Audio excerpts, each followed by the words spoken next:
Welcome to Two Peas on a Pod. I'm Rebecca. And I'm Alejandro. And this is the podcast where we have authentic conversations with entrepreneurs and we discuss what making it really means. Today we have guest Mark Wonderlin. He's the founder of Mosaic Media Films in Austin, Texas. Mosaic Media Films has been around for 12 years and so much has changed with video. We really wanted to learn more. So welcome, Mark. Thanks so much for having me. You know, I think that more than ever, video is something that a lot of small business, any business nowadays is needing. And I'm sure that you've seen that change in need people requesting video more and more. As you know, we're getting more into we went from traditional media and the TV and now it feels like publicity in the social media platforms is so much more accessible, which means that more people need more content. I guess the question to you would be, how has that changed? How have you seen, has the demand growth and what are the different things that people are requesting now compared to what it used to be in the past? Yeah, absolutely. So I've been in the industry for about 12 years. And when I first started, it was so fascinating because I felt that there was such a need for like a business style video. At that time, most of the people that were doing videos for companies were broadcast companies. So the NBCs, ABCs, local television stations. And what they would do is they'd say, we're going to create a 30-second commercial for you. And then while we're there, we'll just create something else and just throw it on your web, on your web page. And it really was super cheesy. It was exactly what you would expect from a broadcast company. They're whipping the camera like this and going like this, because they're trained to just get in there really quick because they're doing 3 of these a day, Right. Yeah. So, 12 years ago, what I did was really kind of pioneer the business space. Like, let's create something that's cinematic looking, that tells a story, that's compelling, but also has a marketing approach to it. Because at the end of the day, video, no matter if you do it yourself and you buy your own equipment, or if you hire a company that's a production company like me in my company, it's an investment in your brand. It's an investment in your company. So you want it to, be successful. It's a tool to help you connect with your audience and ultimately make money. So before, when I started this, you could make videos that were 3 to 5 minutes that were pretty compelling. And fast forward to today, and our attention span and the quantity of video has gone up tremendous, and the attention span has gone out significantly shorter. I have a phrase that's kind of like, the smaller the screen, the shorter the attention span.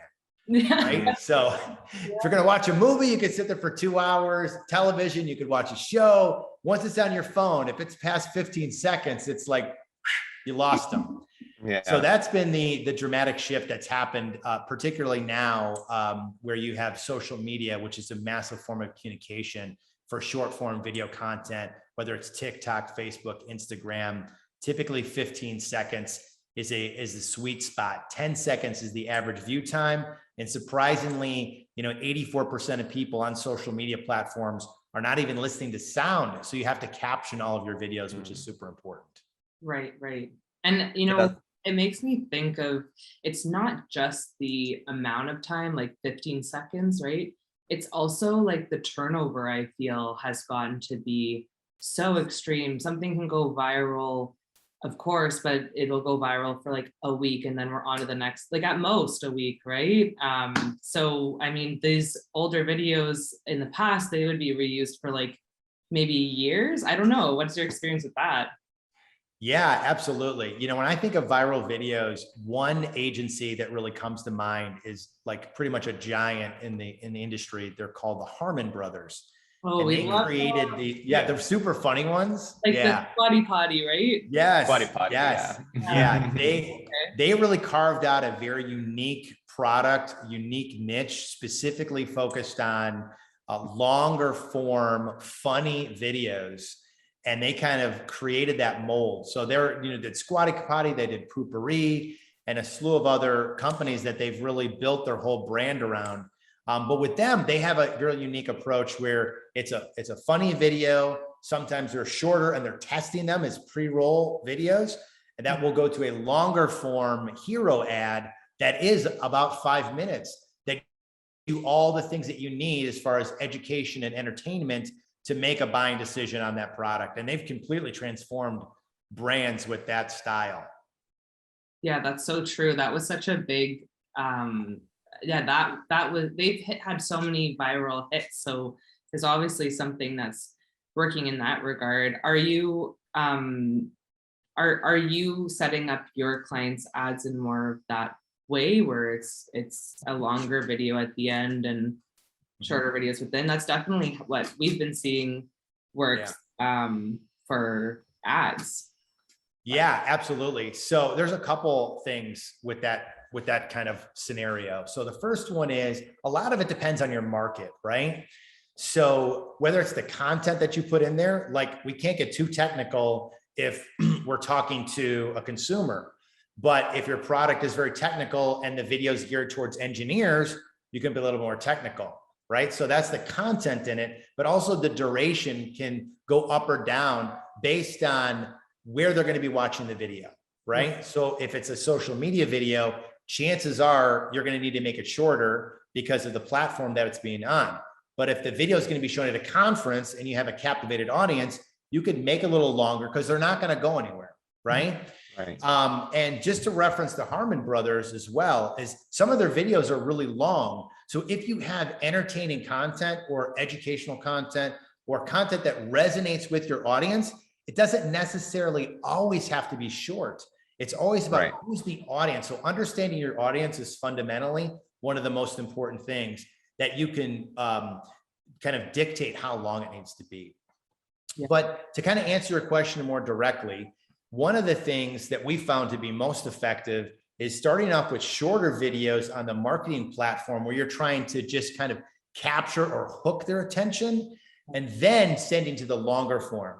So what we have done is kind of like a flywheel type of approach with our clients, is we first try to understand what are your marketing objectives, what is your audience, and what is the message that's going to resonate with them. So what we'll do is this flywheel approach is first start with a couple short social media videos on the platform where your audience is at. And those are typically around 15 to 20 seconds. So we're testing content, we're testing messaging. And then what we do is that shorter video goes to a longer video that's maybe 2 to 3 minutes that goes into greater detail about it. And then you do testimonial videos afterwards. Right. So let's take a consumer product, right? So let's say there's a consumer product that you're selling and you want to talk about 3 to 4 different features of that product on social media. We're testing that, goes to the longer form video where you go into great detail about the product. And then, like most e-commerce, they're going to leave. They're not going to buy the first time, right? Mm-hmm. So you retarget them with customer testimonials. So you have that reinforcement of social proof, that because they're like, I'm not ready to buy yet, but that social proof will help with the other testimonial videos. So important. And that's such a nice, simple way to describe a very complex structure. Retargeting is like a really, retargeting is everything. And I think we've all been there when we're on our phones and then we just get bombarded and we're like, you know what, today's the day where I'm weak and I'm going to do it. I'm going to buy it. But, yeah. It's actually, I was going to mention about the retargeting too. It's very interesting that you mentioned that, because normally what we recommend our clients is to have that brand awareness campaign, which is very, produced. It feels a bit of a higher budget, and then retargeting with maybe, creator content. So anything that influencers might be creating. But I've never heard of actually going into and getting like highly produced testimonials on video. That's new to me. So can you speak a little bit about that and your experience, and how do you integrate that into the strategy? Yeah, absolutely. So like we do testimonials in a variety of different ways. We do some testimonials where it's just, we're capturing that person and then we're using footage of the content that overlays it. Other times we do it where it's more of a story, right? So like we did some videos for Orange Theory, and not only did we get the story of that person, but we have visuals of that person as well. So we have pictures of them when they were overweight, pictures of them working out, and this kind of, story arc that goes from where they were to where they are now. And we do those videos in the persona of the particular people that fit the criteria of their target market. So we do the very elaborate ones, but however, with that being said, videos from, influencers or just testimonial videos that are just raw and gritty can work really, really well, particularly on the front end marketing as well as the back end. So the front end of it, the reason why those kind of raw, kind of selfie testimonial videos work well is because when people are scrolling, they don't realize that it's an ad. They just think that it's one of their friends, and then it kind of makes them pause and watch it. Where now we're just, like Rebecca said, we're so bombarded with retargeting and ads. When they see a polished testimonial, it's kind of like, okay, they're trying to sell me something, I'm not interested.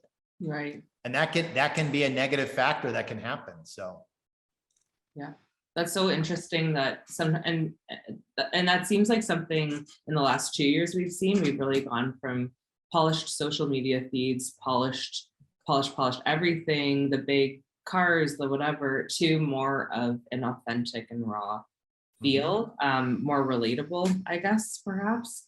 So that's really interesting that you've been changing the style of your content as well. Do you envision, Mark, as this strength seems to be getting more and more popular, do you think eventually, the very highly produced, polished videos will be completely replaced, or do you still see that there's a lot of value those as well? I don't think they'll be highly replaced. I think a lot of it depends on the brand, right? And where you're at in your company, right? So are you a bootstrapping phase? Are you, 1 million? Are you past 5 million? And then what is the overall brand image that you want for your product or your service? And I think that's going to, and then in addition to that, you also have to evaluate what is your market and what's going to resonate with them most. And then what is the type of content that you're doing? So when you factor in all those different attributes, that will determine what's going to be your best mix as it relates to video. And oftentimes it's usually a combination, right? So like realtors, for instance, okay? So they're a very small market that we work with every now and then, and they want to do a ton of videos because they see all these YouTubers, or they want to create a whole bunch of videos for each one of their homes that they're trying to sell. So we recommend to them is more of a hybrid approach where we say, let's create a nice, beautiful, branded, polished video, something that's going to be expensive, but will something you'll have for many years that has a lot of legs to it. But the daily content that you're going to create, whether it's this is a new home that's on the market, or maybe it's a video where you're just educating people, that's good for you just due to the raw, authentic, hey, this is Susie, and I'm going to talk about, 3 ways that you can sell your home in a really high, difficult market type of thing, where they're just providing stuff on a consistent basis. Yeah, so you've had to adapt to the speed at which a lot of that content is being created and expected. Yeah, it can be really overwhelming for a business to, especially a new business, to invest in this for the first time. It's a big investment, and there's so many ways to go about it. What advice would you give to business owners for approaching their first ad campaign? Yeah, I mean, as it relates to video stuff, I think using and leveraging influencers is a really great, inexpensive way because you can outsource all the production. They have experience, they have a large audience that you can get a lot of leverage with. And just the production, I think people underestimate the amount of time that goes into a production, particularly a high-end polished one of all the steps, people, and processes that happen that not only you see, but also that you don't see. So I think influencers is a great way to get started. And I think another way to get started, like we said, just in that raw, authentic way, is that you don't have to be perfect. You don't have to be polished, but doing something and being consistent is going to really, really help. And then when you're ready, when you've built up enough momentum and built up your brand, if you're just starting off, then you can look into hiring a production company to do something and kind of take your brand to the next level. Do you offer that kind of raw stage service, or is that something where you recommend doing it on your own at first? Yeah, we really don't do that. We're not really set up for that specifically. But we recommend it. So we often, like I gave the example, that real estate agent, we have conversations like that all the time, where we say, based on your needs, we're not going to be the most efficient, cost-effective solution for you, but here's what will work. And if we create this promo video for you, that's kind of the high-end flagship video, we'll teach, train, and work with you to do the individual videos yourself with your cell phone or something like that, like where to position your body, the lighting, and so on and so forth. Well, that's awesome that you give them those tips to be able to do it on their own. It just seems to be such a important part of marketing in general now. We're wondering, in terms of mistakes, what are some of the biggest mistakes clients make when creating ad campaigns or campaigns in general? Mm-hmm. I would say two massively big mistakes. Number one, the biggest mistake is you typically don't have a product problem, you have an eyeballs problem.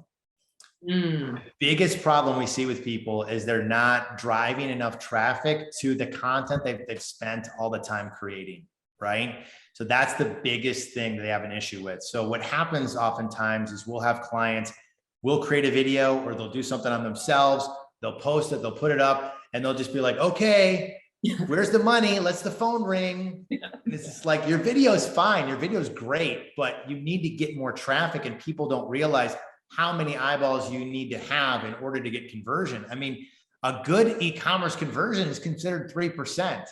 That means that like 97% of people that watch your video or come to your webpage are not going to buy.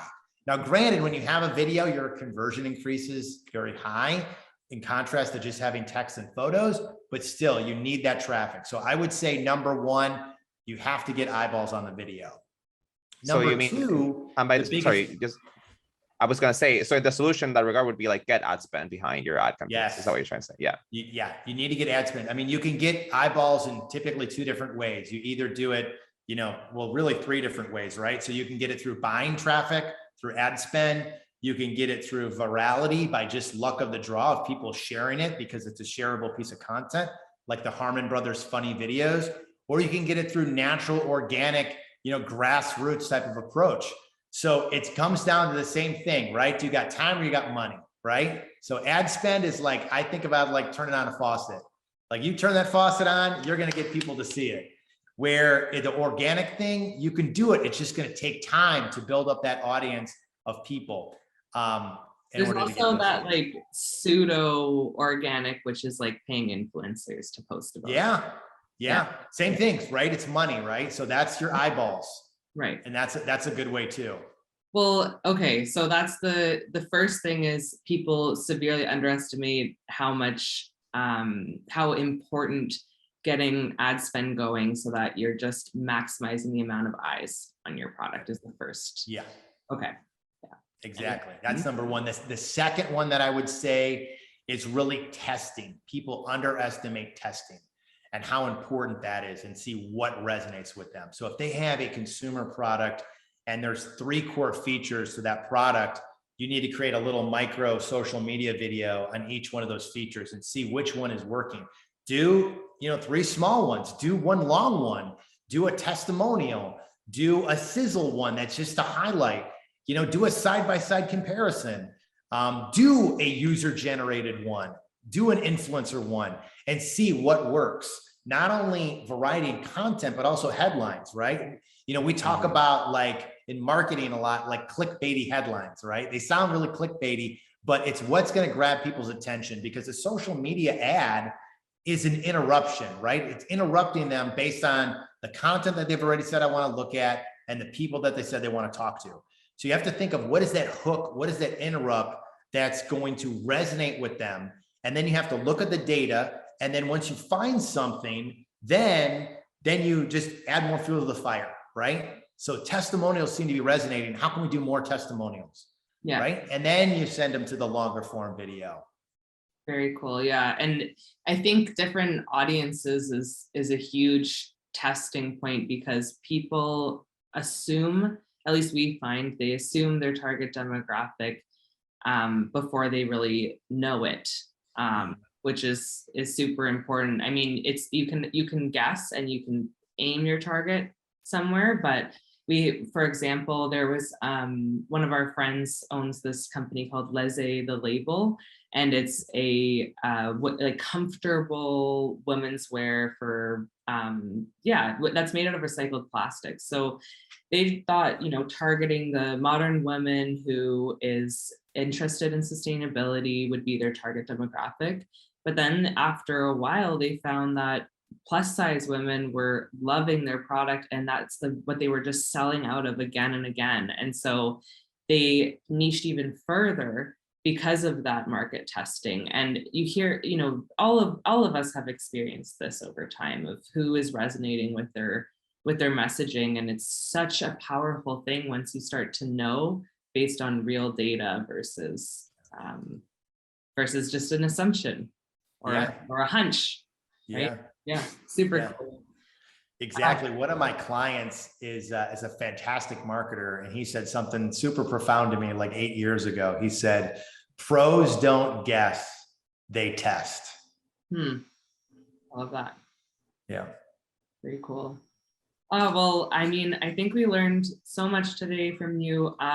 Thank you so much for coming, Mark. And it's been so great meeting you. We're all part of like EOA, which everyone should join if they're listening, and an entrepreneur that qualifies. It's such a nice network of entrepreneurs, and it's been so nice. So thank you for making our Austin expansion so lovely and welcoming.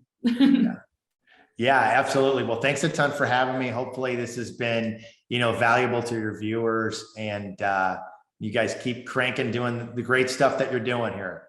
Awesome. And everybody that wants to get in touch with Mark is at mosaicmediafilms.com. Awesome. Thanks, Mark. Two peas on a pod. Two peas on a podcast. Brought to you by the founders of Pivot and Pilot Creative.